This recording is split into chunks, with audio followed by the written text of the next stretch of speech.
Bismillahirrahmanirrahim. Assalamualaikum warahmatullahi wabarakatuh. Kami mahasiswa dari Universitas Muhammadiyah Bone. Video ini dibuat untuk memenuhi tugas final di mata kuliah profesi keguruan dengan dosen pengampu Sirwanti SPD MPD. Kami dari kelompok 1 bekerja sama dalam membuat video ini. Langsung saja, inilah dari kelompok kami.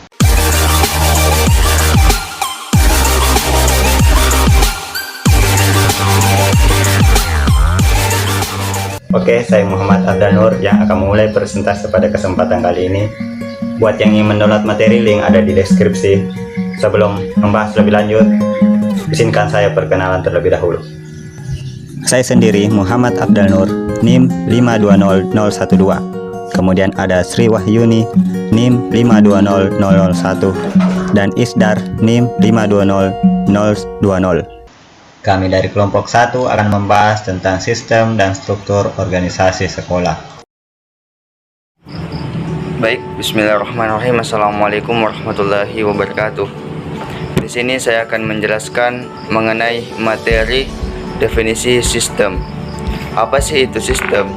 Sistem merupakan istilah dari bahasa Yunani. Dari kata sistem artinya adalah himpunan bagian ataupun unsur yang saling berhubungan secara teratur untuk mencapai tujuan bersama. Secara umum, kata sistem mengacu pada sekumpulan benda yang saling memiliki keterkaitan satu sama lain, sehingga sistem dapat didefinisikan sebagai hubungan saling terkait antara bagian satu dengan bagian yang lainnya, yang berfungsi melakukan mekanisme kerjasama untuk mencapai tujuan tertentu. Sedangkan struktur merupakan kerangka yang dapat menggambarkan sistem, kaitannya berbagai unsur yang berfokus pada visi dan misi untuk mencapai suatu tujuan tertentu. Begitu pula dengan organisasi. Organisasi merupakan sebuah kata yang diambil dari bahasa Yunani, yaitu organon. Apa sih itu organon? Organon yaitu anggota suatu badan, yang artinya dalam hal ini seorang ahli bernama Max Weber mengemukakan bahwa organisasi merupakan suatu hubungan yang terstruktur di mana tiap anggota yang bergabung di dalam suatu organisasi mempunyai tugas masing-masing dan harus saling sesuai dengan fungsinya.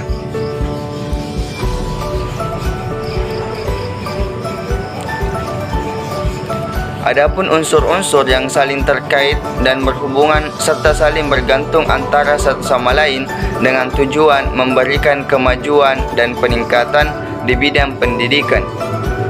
Adapun materi kedua yaitu struktur organisasi sekolah. Yang perlu kita ketahui, apa sih itu organisasi?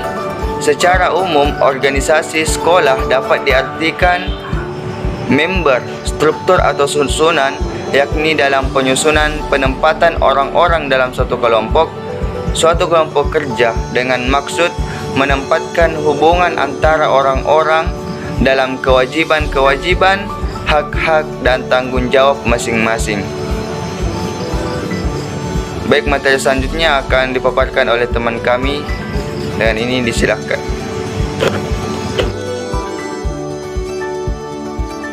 Baik, materi selanjutnya yaitu tujuan sistem dan struktur organisasi sekolah. Sistem dan struktur organisasi yang baik haruslah mempunyai tujuan bersama. Jadi, setiap orang tentu saja mempunyai visi dan misi yang sama untuk mencapai suatu tujuan yang dimaksud. Dengan cara inilah, maka mereka bisa melibatkan dirinya ke dalam organisasi. Mereka menyatukan kepentingan dengan tujuan yang awalnya berbeda-beda menjadi satu sebagai tujuan bersama dari organisasi tersebut. Begitu pula halnya dengan sistem dan struktur organisasi sekolah yang memiliki tujuan tertentu untuk meningkatkan mutu pendidikan melalui kerjasama dari setiap unsur atau komponen lembaga sekolah. Dalam hal ini, dengan adanya sistem dan struktur organisasi, maka setiap unsur atau komponen mengetahui peran serta posisi atau kedudukan yang dimilikinya. Selanjutnya, manfaat sistem dan struktur organisasi sekolah. Di dalam sebuah sekolah, tentu memiliki gambaran tugas yang disederhanakan dalam sebuah struktur organisasi sekolah. Dalam struktur tersebut, kita dapat mengetahui bahwa seseorang dikatakan sebagai pimpinan atau bukan, dan sekaligus dapat mengetahui proses birokrasi yang seharusnya dalam sebuah organisasi sekolah. Struktur organisasi di sekolah memiliki peran sentral yang terdiri dari kepala sekolah, wakilnya, guru, wali kelas, hingga tata usaha. Semua hal tersebut tidak akan memiliki tugas dan fungsi yang sama dalam sebuah organisasi. Masing-masing memiliki tanggung jawab yang besar untuk melakukan apa yang menjadi tugas pokok dari setiap komponen struktur organisasi tersebut.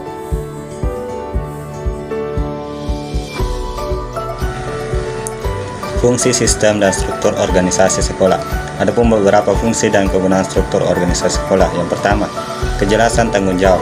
Setiap anggota dari sebuah organisasi harus mempunyai tanggung jawab terhadap pimpinannya yang sudah memberi kewenangan. Yang kedua, kejelasan kedudukan. Setiap anggota atau seseorang yang terdapat dalam struktur organisasi sesungguhnya bisa mempermudah dalam melaksanakan koordinasi dan hubungan. Yang ketiga, kejelasan jalur hubungan. Setiap pegawai dalam organisasi maka akan diperlukan sebuah kejelasan hubungan yang tergambar dalam struktur. Yang keempat, kejelasan uraian tugas. Dalam struktur organisasi akan sangat membantu apabila pihak atasan atau pimpinan dalam melakukan pengawasan maupun pengendalian, dan juga bagi bawahan akan bisa lebih berkonsentrasi dalam melakukan kegiatan tugas atau pekerjaannya. Lalu unsur-unsur struktur organisasi sekolah. Berikut unsur-unsur dalam organisasi sekolah. Yang pertama adalah unsur kepemimpinan. Unsur kepemimpinan di sekolah terdiri dari kepala sekolah dan wakilnya. Yang kedua, unsur tata usaha, yaitu meliputi pekerjaan surat menyurat, kearsipan, pelaksanaan pengusulan pegawai, pengurusan kenaikan pangkat, dan kesejahteraan pegawai.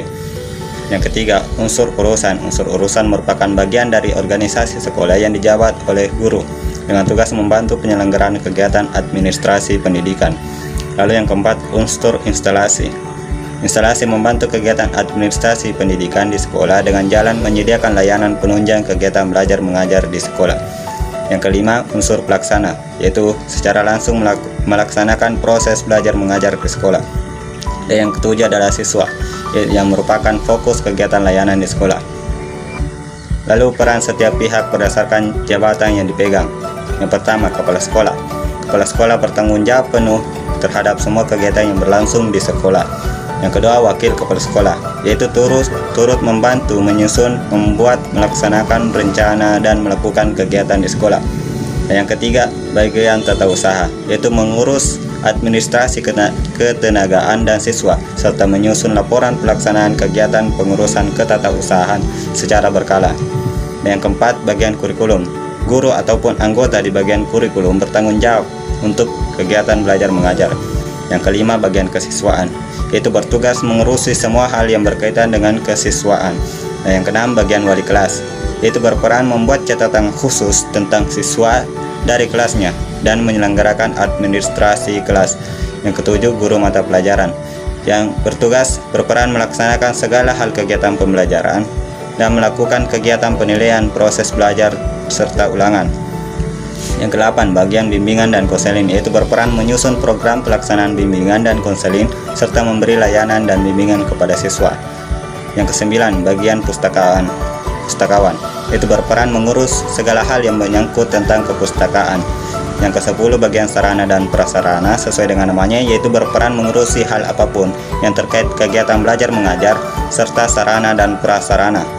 Yang ke-11, bagian hubungan masyarakat, yaitu berperan melaksanakan kegiatan BP3 dan membina kerjasama dengan masyarakat yang ada di sekitar sekolah.